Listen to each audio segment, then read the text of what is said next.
बड़ी खबर ये मिल रही है कि महाराष्ट्र कांग्रेस के नेताओं से मुलाकात कर रहे हैं कमलनाथ इस वक्त, और साथ ही आपको ये भी बता दें बालासाहेब थोरात से मुलाकात करने के लिए कमलनाथ पहुंचे हैं। तो एक के बाद एक गतिविधियां बढ़ती हुई नजर आ रही है। महाराष्ट्र में कांग्रेस के तमाम नेताओं से मुलाकात कर रहे हैं कमलनाथ। क्या रणनीति, क्या योजना वो बना रहे हैं, ये आने वाले वक्त में पता चल जाएगा। बाकायदा एक लेटर जारी करके कल एआईसीसी की तरफ से कमलनाथ को ये जिम्मेदारी सौंपी गई थी, और ऐसे में कमलनाथ पूरी तरीके से एक्टिव नजर आ रहे हैं। बालासाहेब थोराट से मिलने पहुंचे हैं कमलनाथ। ये देखिए तस्वीरें भी हम आपको दिखा रहे हैं, जहां मिल करके वो आगे की रणनीति पर मंथन करेंगे। कांग्रेस का क्या स्टेप होने वाला है। हालांकि कांग्रेस लगातार ये दावा कर रही है कि उनके तमाम विधायक उनके साथ हैं, किसी में भी कोई बगावत नहीं है, लेकिन अंदर खाने कांग्रेस को भी इस बात का डर है कि कहीं बगावत यहां पर भी ना देखने को मिल जाए। तो ये बड़ी खबर हम आपको बता दें। ऐसे में सभी विधायकों को एकजुट रखने की कवायद में कमलनाथ इस वक्त जुटे हुए हैं, क्योंकि जैसे ही ये सुगबुगाहट बढ़ी कि अब शिवसेना और बीजेपी, शिवसेना के जो बागी विधायक हैं वो बीजेपी के साथ मिलकर सरकार बना सकते हैं, ऐसे में अब कांग्रेस भी अपने विधायकों पर नजर रख रही है।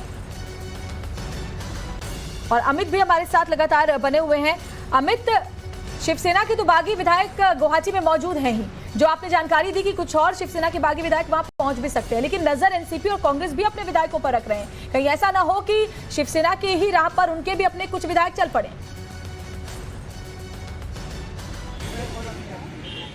नहीं, देखिए जब कमज़ोर जो पूरा, अगर आप कहते हैं कि स्ट्रक्चर अगर कमज़ोर पड़ जाता है तो फिर वो हर आसपास की जो सारी बिल्डिंग्स है उस पर भी सीधा असर पड़ता है। और यही वजह है कि अब कहीं ना कहीं अगर नंबर्स गेम की बात है, वो नंबर्स गेम में शिवसेना पिछड़ चुकी है। अब दिक्कत ये है, कांग्रेस को भी लग रहा है कि कहीं ऐसा तो नहीं हो कि उनके भी 3, 4, 5 विधायक निकल जाएं। यही हालत एनसीपी की भी हो रही है। हालांकि शरद पवार ऐसे व्यक्ति हैं जो कि अपने लोगों को संभाल सकते हैं, लेकिन ये संकट कांग्रेस के साथ हो सकता है कि कांग्रेस अपने विधायकों को संभाल ना पाए। तो इसीलिए अब जो वहाँ पर हालात है, सत्ता जाती दिख रही है। अब वक्त आ गया है कि अपने घर को बचाने के लिए शिवसेना ने वो का जो प्रयास था वो फेल हो चुका है, और इसीलिए क्योंकि यहाँ से कमलनाथ को भेजा गया है। कमलनाथ वो व्यक्ति हैं, एक संपन्न व्यक्ति हैं जो कि हर तरह के मोर्चे पर अपने विधायकों को रोक सकते हैं। वो इसीलिए उनको खास तौर से नियुक्त किया गया है कि वो मुंबई पहुंचे हैं और तमाम लोगों से बात कर रहे हैं, क्योंकि कांग्रेस की पूरी कोशिश है कि भले सत्ता हाथ से जा रही हो, कम से कम कांग्रेस में ये नहीं दिखना चाहिए कि कांग्रेस के विधायक भी टूट रहे हैं। हालांकि ये कहा गया था कि कुछ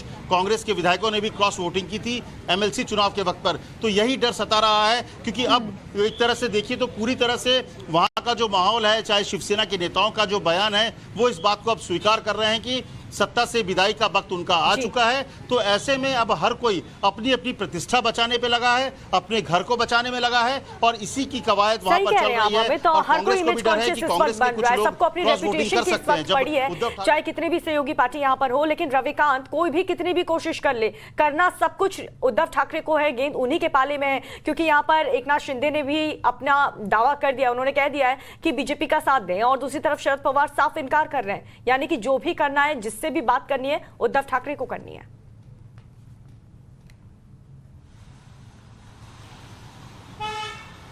देखिए, क्योंकि संकट में सबसे ज़्यादा इस वक्त उद्धव ठाकरे हैं, वो राज्य के मुख्यमंत्री हैं और शिवसेना के प्रमुख भी हैं। ऐसी परिस्थिति में उन्हीं की पार्टी का एक बड़ा नेता जो लंबे समय तक उनके नीचे काम किया और आज वो उनसे बगावत कर रहा है, ऐसी परिस्थिति में सबसे ज़्यादा चुनौती जो है दीपिका उद्धव ठाकरे के सामने है, और उद्धव ठाकरे के लिए ये संकट की घड़ी है।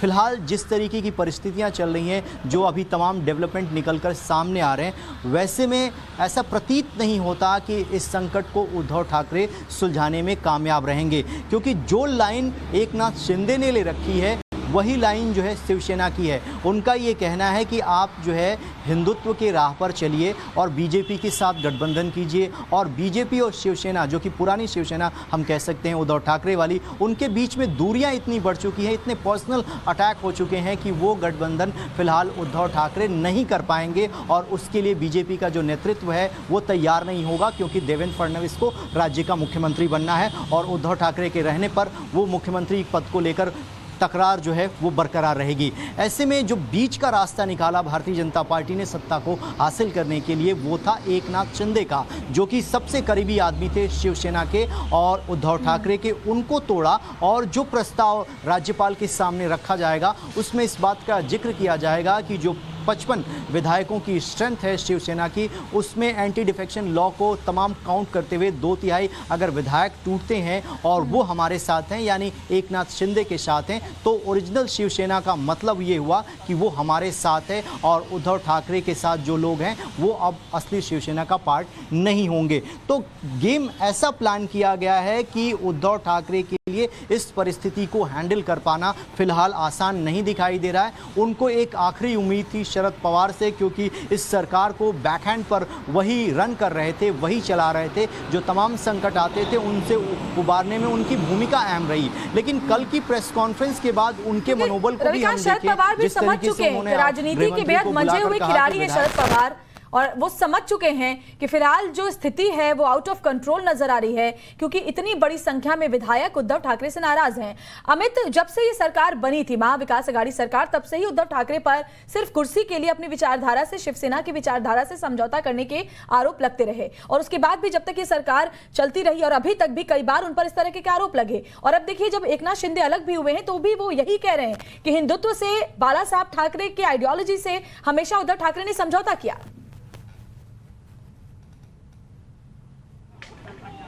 जी देखिए, ये सबसे बड़ा आरोप जो अगर कहें तो उद्धव ठाकरे और शिवसेना पर लगी। जब उन्होंने सरकार बनाई, महाविकास आघाड़ी की बनने की वजह जब हुई, तब कहा गया कि क्योंकि अगर आप देखें तो पूरे शिवसेना की लड़ाई किससे थी? कांग्रेस से थी, कांग्रेस की विचारधारा से थी।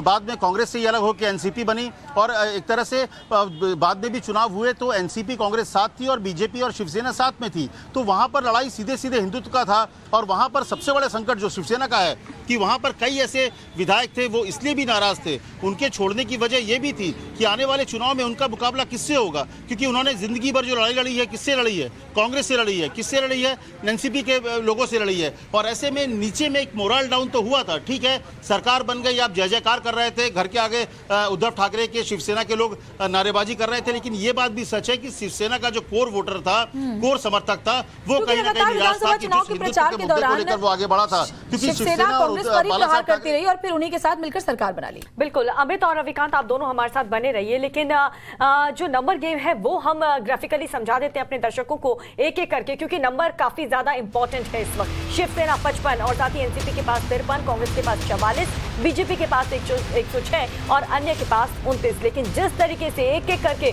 अलग अलग पार्टी से विधायक बगावत के सुर अपना रहे हैं, उससे उद्धव ठाकरे की मुश्किलें बढ़ती हुई नजर आ रही हैं।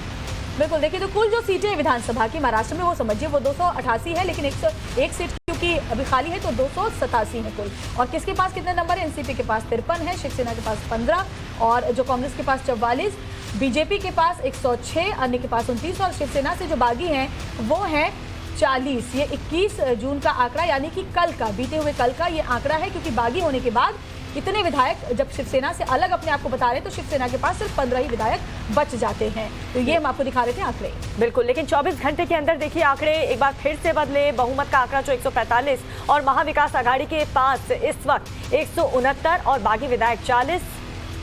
अब जो बचे हुए गणित हैं वो भी हम आपको बता रहे हैं। तो देखिए 169 पर उन्होंने सरकार बनाई थी, लेकिन अगर 40 क्योंकि बागी हो गए उसको अगर आप घटा दें तो 129 होता है। इसका साफ साफ मतलब है कि बहुमत का आंकड़ा 145 अब उनके पास नहीं है, क्योंकि सिर्फ 129 विधायक उनके पास हो जाते हैं 40 बागियों के बाद। तो सरकार अल्पमत में आ गई है। दल बदल कानून के लिए क्या होता है, 2/3 जो विधायक है उनका टूटना जरूरी होता है, तब उन पर दल बदल कानून नहीं लागू